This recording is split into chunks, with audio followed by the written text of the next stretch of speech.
অনেক ধরনের রেসিপি তো আমরা খাই প্রতিদিন, এক এক দিন এক এক টাইপের। আজকে চলে এলাম দারুণ স্বাদের একটা রেসিপি শেয়ার করার জন্য বন্ধুদের সাথে। যাই গরমে আপনি যদি খান তাহলে আপনার শরীর স্বাস্থ্য, পেট ঠান্ডা থাকবে, শরীর স্বাস্থ্যের জন্য অনেক উপকার।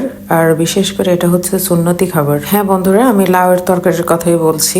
আজকে আমি লাউয়ের তরকারি রান্না করে দেখাবো আপনাদেরকে আমি যেভাবে খাই। কি অবস্থা, কেমন আছেন সবাই? আশা করি সবাই ভালো আছেন। আমিও আলহামদুলিল্লাহ অনেক ভালো আছি। কড়াই বসিয়ে দিয়ে চুলাতে, তারপর এতে আমি যে মশলাগুলো ইউজ করেছি সেটা বলে রাখছি। একটু কাঁচামরিচ, তারপরে দিয়েছি এতে পেঁয়াজ, হালকা একটু রসুন, আর দিয়েছি এতে আমি হলুদ, লবণ।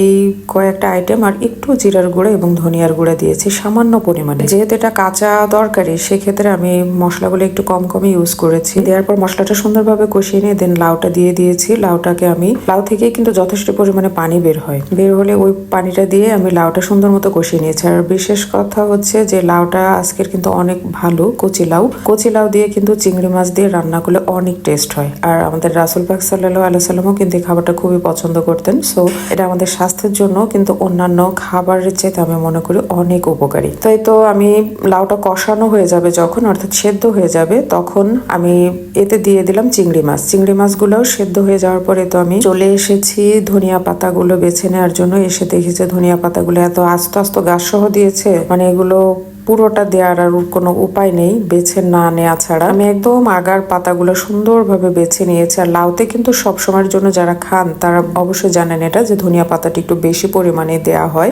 আর এতে কিন্তু তরকারির টেস্টটা দ্বিগুণ পরিমাণে বেড়ে যায়। এই তো মাঝে আমি একটু তরকারিটা নাড়াচাড়া দিয়ে নিচ্ছি এবং দেখলাম চিংড়ি মাছটাও মাশাআল্লাহ সুন্দর সেদ্ধ হয়ে গেছে। তারপর আমি ঝোল রাখবো সেই হিসাব করে আমি একটু পানি দিয়ে দিলাম এতে।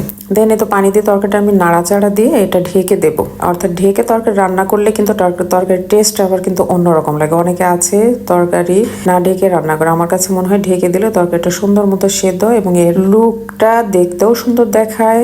তরকারিটা যেহেতু সেদ্ধ হয় সুন্দরভাবে, সেক্ষেত্রে তরকারিটা খেতেও কিন্তু মজা লাগে। তারপরে তো ঝোলটা যখন একটু কমে এসেছে, আর তারপর আমি এতে দিয়ে দিলাম ধনিয়া পাতা কুচিগুলা দিয়ে আমি সুন্দরভাবে তরকারিটা নাড়াচাড়া দিয়ে আবার ঢেকে দেবো। তারপর যখন এটা একদম গায়ে মাখা মাখা ঝোল হয়ে যাবে প্রায়, তখন আমি এর লবণটা চেখে নিচ্ছি।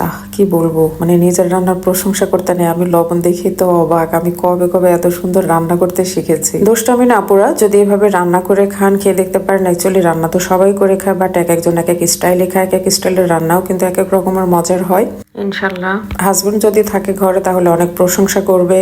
আর আমার ভাইয়ারা যদি রান্না করে খান বা ভাবিকে খাওয়ান, তাহলে ভাবি কিন্তু অনেক যত্ন করবে আপনার। তো আজকে এ পর্যন্তই। ভালো থাকবেন সবাই, সবার জন্য শুভকামনা রইল, দোয়া রইল, আমার জন্য দোয়া করবেন। ইনশাল্লাহ কথা হবে, দেখা হবে আগামী কোনো ভিডিওতে। আল্লাহ হাফেজ।